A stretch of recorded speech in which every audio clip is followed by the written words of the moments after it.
Hello, alors on reprend les vidéos. J'espère que vous m'entendez bien. Alors, jour 13 aujourd'hui, sur est-ce qu'il y a les personnes atypiques et puis les autres qu'on appelle les normales.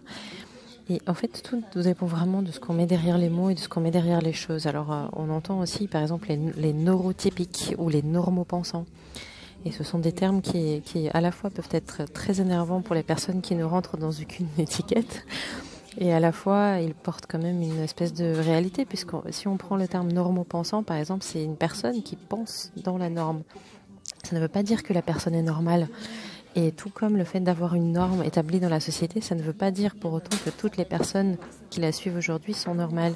Parce que chaque personne est unique. Et une personne normale, en réalité, ça n'existe pas. Une personne typique, ça n'existe pas. Pour autant, on ne peut pas nier le fait que certaines personnes ont des fonctionnements qui vraiment diffèrent de cette fameuse norme. Et ces personnes-là sortent du lot. Elles sont appelées aujourd'hui les atypiques.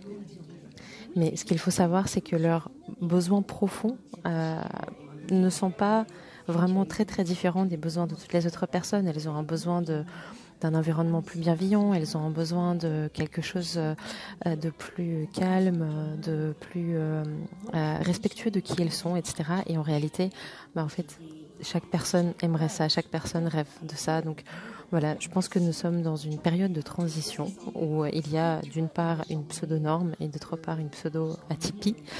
Mais en réalité, nous sommes tous uniques, nous sommes tous singuliers et c'est très très important.